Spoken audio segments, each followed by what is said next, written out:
Hello, and welcome to Women in Business, where we interview entrepreneurs and senior managers and show you the strengths, successes, obstacles, and roadblocks women experience in business. Since I believe every person in business needs to be visible, I'd like to invite you to watch www.sob6, that's the number 6, tips.com, which will give you some valuable information should you get the call to be on radio or TV, which I think is extremely important. If you'd like to contact me personally, drop me a line at Gayle Carson, that's Gayle, Gayle Carson 13 at gmail.com, or go to my website, www.spunkyoldbroad.com, and sign up for my weekly newsletter. My guest today is Julie Gallivan, and she helps people make great decisions with total confidence so they can move forward enthusiastically with peace of mind that the decisions they are making are, without questions, the right ones. She's worked with college students, mid-career professionals, and business leaders alike to transform uncertainty and eliminate second guessing so that they can act with focus, creativity, and high performance. For nearly 50 years, Julie has developed, tested, and refined her method into repeatable steps that unclog the bottleneck in decision making, and she truly enjoys the rest of her life with her husband and training for a triathlon, studying a new language, playing around on the guitar or the piano, and burying her nose in the latest physics, design, or business book. Well, welcome, Julie. It's quite a diversity of interests. Yes, I have been told that in the past. Thank you so much for having me, Gail. I'm so happy to be here. Well, it's interesting. You would think that people could make decisions, but as I have seen through life, and I have seen lately more than ever, people have a difficult time making decisions. So someone like you who trains people how to do this, I think is very, very, you're essential. So what in your opinion makes a great decision great? That is a really great question, and I think a really great place to start, because in order to know how to get somewhere, we need to know where it is we're heading. So what exactly is a great decision? So to me, I define a great decision by two qualities. The first is what I call decision congruence. Is this decision a right fit for you? And it might seem obvious, but in the actual process of decision making, there are so many other inputs that a lot of times people are making decisions based on factors that don't actually fit their goals and what they're really wanting to get out of something. So that's one aspect of making a great decision. The other aspect is making a decision that you feel great about. So I call that decision confidence. So a lot of times when I say that, people get a little confused because they think, well, I want to make a decision that's not about my feelings or make a decision without emotions, but actually the impact of how you feel about the decision you make has such a myriad of impacts on how you actually implement that decision, and therefore the quality of the decision in the end. Well, this is a women in business show, and we have women who have been in business for a very long time. We have people who are just starting out. Why do you think that decision making is so critical for women in business? Yeah, that's a great question. So when I think about why is decision making so critical for women in business, I kind of break that up into two questions almost. The first is, why is it so critical for business in general, not just women in business, but business itself? And what comes to mind is statistics. I think a lot of us are fairly familiar with. Some of them are fairly grim statistics that talk about the survival rate of new businesses and small businesses. I think this year, 2019 Small Business Administration says about 20% of business startups fail in the first year, half only make it 5 years, and by year 10, only 33% survive. So, surviving in business is challenging, as I'm sure all your listeners know. And when you look at the diagnostics of why is this happening, almost all of the top 10 reasons can be boiled down to decision making. Starting a business for the wrong reasons, poor management and leadership, planning, choosing the wrong location, overexpanding or growing too soon. So these are really common business challenges that come down to decision making. So then specifically to women, I thought a lot about that because being a woman in business myself, and there's so much to answer that question. I think the answer that I feel most passionate about is, as women, I think we naturally, and I wouldn't exclude anyone outside of women, but I think as women, we naturally tend to take into consideration a lot of factors and a lot of stakeholders, and we want to do things in a way that really suits as many people and impacts and out into the future as we can. And business can sometimes have a tendency to be fairly short-sighted or take a small view. So I think as women in business, we actually have an opportunity to bring a new a new approach into the conversation by not looking at that tendency as a fault in business, but really looking at how to highlight it as women in business, that we can bring a more holistic view in the way, not just the outcome of our decisions, but our decision-making process. So, well, you bring up a couple of points there, really, Julie. If I'm in a meeting, and let's face it, there's going to be a lot of men there. If I make a decision, many times, now I won't say that this has happened to me, although it's tried to happen to me, but I don't like to have it happen to me. But if a lot of men are sitting around the table and I say something, a lot of times, let's say it might be ignored. Or let's say a decision that I make may be ignored, and a man brings it up, and oh yeah, it's a great thing since the Carter's liver pills. So how do you deal with something like that? That's a great question, and I think it comes down to two aspects. I mean, half of that question is about the decision itself, the thoughts you have, the decisions you're making, and half of that comes down to implementation. So one aspect of making a great decision, like I said, is that total confidence in your decisions. Confidence is cash in a way. When you have confidence that what you are saying and what you are doing is the right move, is what you want to say, you bring all your passion to it, you bring all your intelligence to it, you bring all your courage to it.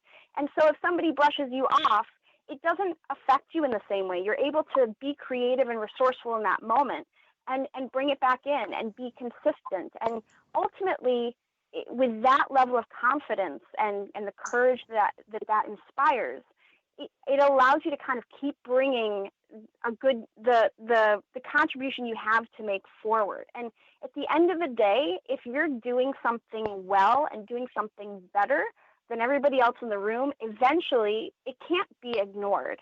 So I think that confidence, that courage, and the quality of what you're bringing to the table can really impact that. Well, you've got such a diversity of interests that I'm curious how you became a decision coach. I mean, you learn a new language, you run triathlons, you like to read all kinds of different, physics, design, business books, you play the guitar, the piano. What on earth got you into teaching decision making? Yes, it's such a great question. So, I've heard it said, and I love the saying that your mess is your message. And so what got me into this is when I went into college, I went in with so much focus. I knew exactly what I wanted to do. I wanted to be an actress, and I went into school just completely blind to any other possibilities or options.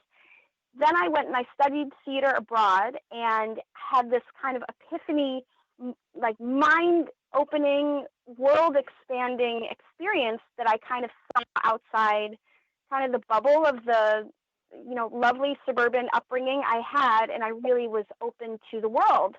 And when I came out of college, I had no direction. I had no focus, and I had no idea how to find that. And as you pointed out, I have such a diversity of interests, and generally I'm a very enthusiastic and passionate person, and I was just hungry for how do I decide what I'm going to do with my life, and in a way that I can count on it, because I'd already seen that I was able to get so into one path that I was able to, in a moment, decide I didn't want to do.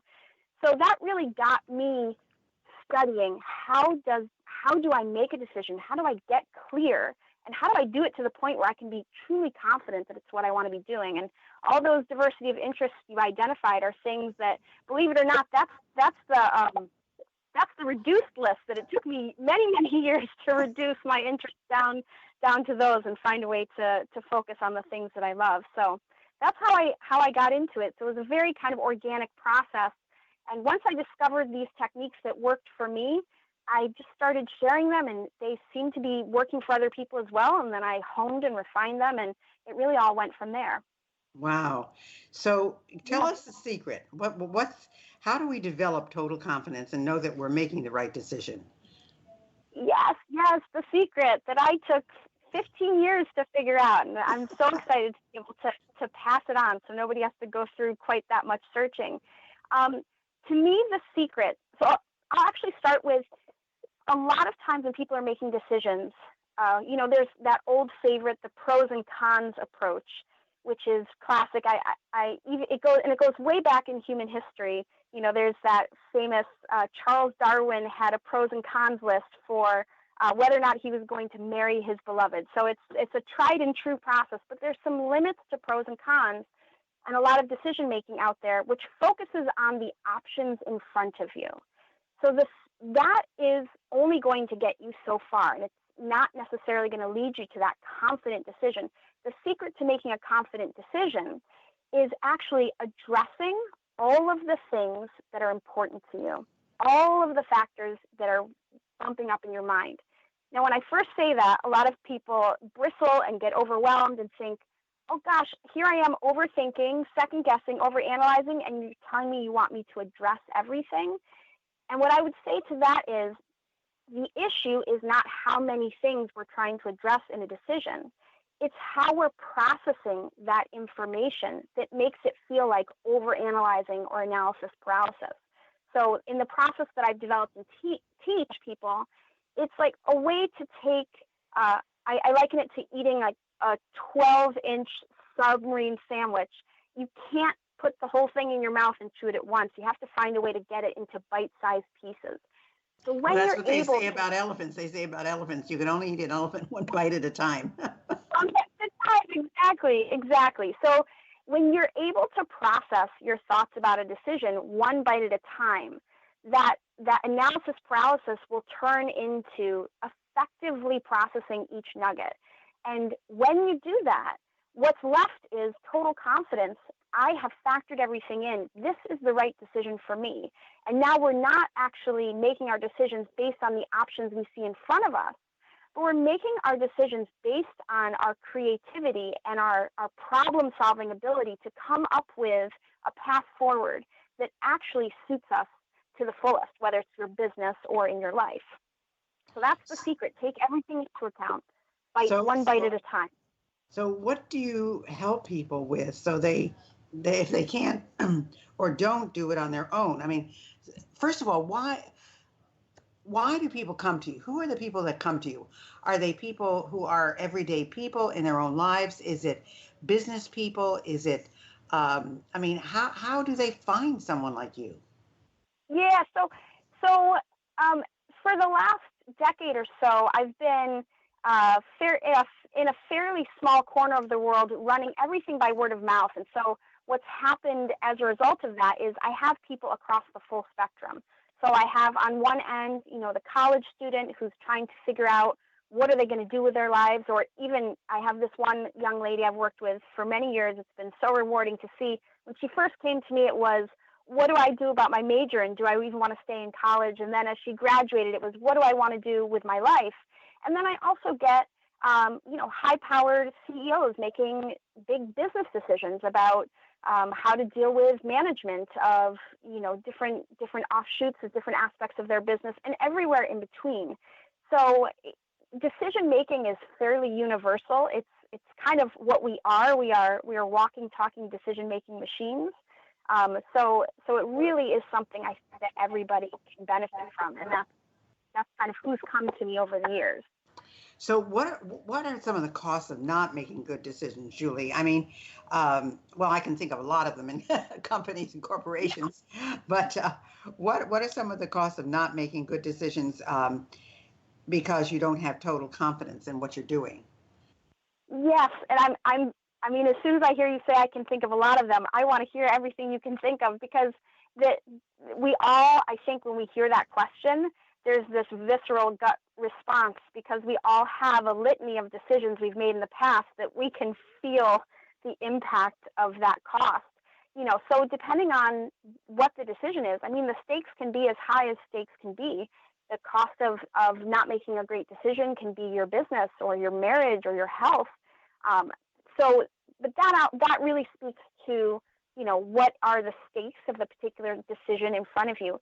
But the part that I really want to focus on of what the costs are is the mental costs of not making a decision that you have total confidence in. The cost is peace of mind, and that is truly, truly priceless. Because when you're not making a decision you feel great about, it doesn't just sit on the side. It keeps you up at night. It has your mind bouncing back and forth. All that mental real estate that gets occupied by, should I have done this? Should I do this? Maybe I should do that. Maybe I should do this. That's all energy and thought bandwidth that you could be using to be prepared, grow your business, pay attention to the things that matter in your life, and show up to your relationships. So not to mention actually enjoying what you're doing. We're all doing so much and have so many decisions to make that it's also important to make sure we're getting quality of life out of the experience of that. So the cost of not making a great decision and not making one you have confidence in, it's very broad. So what's something that I could do today to improve my decision making? I mean, I'm sure there are people listening to this right now who are saying, I've got this really important decision to make, and I've been thinking about it and thinking about it and thinking about it, and I haven't been able to do it. And I know there are people that say to them, just make a decision, So what's something that I could do today to improve my decision making? Yes, that's a great question. And you definitely will never hear me say, just make a decision. Although actually there are a few moments where somebody just needs that little kick in the pants to just take that leap. But what somebody can do today is a simple activity. I'll give you an activity and then also just a mindset shift. Is just sit down and write a list. This time it's not going to be a pros and cons list. It's going to be a reasons why list. So sit down, write down whatever it is you're leaning towards, whatever decision you're leaning towards. Write down why are you considering making that decision, and then write down why not. What are the things that are coming up that are causing you to feel conflict about making this decision? And then there's a third category, and this one is critically important. This is, what are the things that you would need to address? Excuse me. Pardon me. What are the things that you would need to address in order to feel good about making this decision? And that third category is a game changer, because so many of the things that cause us to have this back and forth are things that are easily addressable, but we don't actually list them out and start thinking proactively, what would I need to address that? What would I need to mitigate that and neutralize that issue? So that's what I would advise. If you have a decision, sit down, write those three things out. You have a natural capacity to make decisions. And so when you just get all of those out of your head and on paper, a lot of times, not in all cases, my tool goes much further than that first step, but in many cases, just writing that down is enough to unclog the bottleneck, and your natural decision-making capacity will actually just open up. So that's what I would say you can do right now, is start thinking in terms of why not, and things to address, as opposed to pros and cons. And I'm pretty confident that you will immediately feel a difference in how to relate to that decision. I think that your advice is really right on target. My question would be, there are so many times when we are not given the time to do the things that you just said.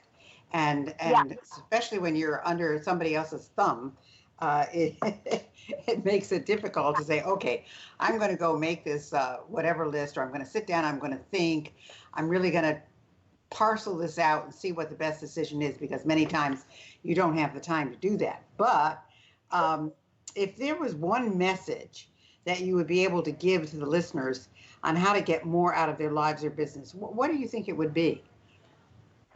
Oh, I know the answer to that right off the bat. It's a message I feel very passionate about, and it is that your life is important and the decisions you make matter. So take the time to make them thoughtfully. That is the message I would spread, and hope that everybody hears and takes to heart. Well, it's interesting because decision making, I think, today is more critical than ever, mainly because we have more choices than ever. So it makes it, it makes it so much more difficult to should I or shouldn't I? I mean, it used to be you take it's almost like thinking about when people talk about the old media. You had 3 television stations. You either watched one of them or you didn't. And now you've got not only hundreds of stations, and you still can't find anything you want to listen to, but you've got your podcast, you've got your online entertainment, you've got all these other areas, Roku, Hulu, all these things, and people have a lot to think about. So, it's I think decision making is worth more time than ever, and I just can see where this is so important. So let's talk about you, Julie. How can people find you? Where can they find you? Yes, so I would say the best place to find me right now is I have a group on Facebook. I'd really love to invite people to come in, join the conversation. It's how to make a great decision and never look back. So that's where I would say come find me there in Facebook, and we can connect directly. I do have a website. It's imakegreatdecisions.com. So you have to own it to find me. And you can contact me through the website as well. Now, is there anything that you'd like to offer to our listeners today? Is there any gifts that you'd like to give, or anything you'd like to offer at all? Yes, I would. For your listeners, I would like to offer a complimentary 15-minute decision diagnosis. And what that is bring that decision that you're contemplating in, schedule the decision-making diagnosis, and I will either help you make the decision by identifying where you've got the clog, or I'll be able to point out where is the issue in your decision-making process so that you can loosen that up and move forward. And for those of you that want to take advantage of that, go to my website, imakegreatdecisions.com/gift. G as in girl, I, F as in Frank, T as in Tom, gift. Fantastic. Well, folks, you really ought to take advantage of that, because I can think of many times that you're sitting there thinking, should I or shouldn't I, or what should I do? And this gift from Julie is just fabulous. So I think it's wonderful that she's giving this to you. So go to her website, which I think is terrific. imakegreatdecisions.com and then /gift, and you'll be able to take advantage of this.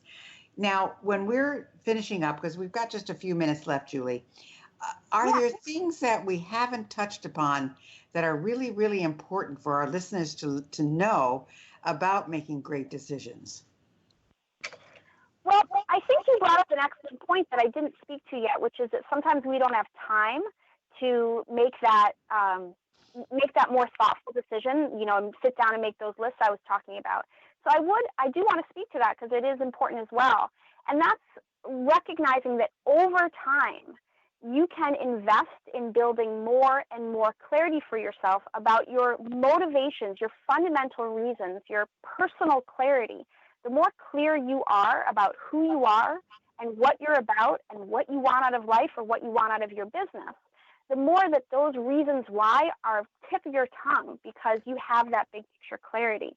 So while you're in the process of investing in bigger picture clarity for yourself, give yourself a bit of a break in those moment-to-moment decisions and recognize they may be imperfect decisions in outcome or in how you feel confident. But as long as you're investing over time, you will accumulate more knowledge of yourself and what's important to you, and your ability to make those confident decisions at a quicker and quicker pace will increase over time. So I definitely wanted to address that because I think it's an excellent point you made. That's wonderful. Yeah, it's interesting. I never really thought of decision making as a separate entity. Let's put it like that, a separate entity. It's always kind of been a part of how I operate, right. If you know what I'm saying. And so I think that it's really interesting to know that someone like you has put so much energy and so much thought into a process like this. And I'm just, to me, it's incredible that someone has created an entire business out of something that is a singular subject like this.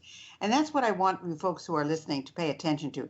Julie has a lot of interests, and Julie has a very interesting background. Yet she made it a decision herself to go into a business about decisions and is doing very well with it.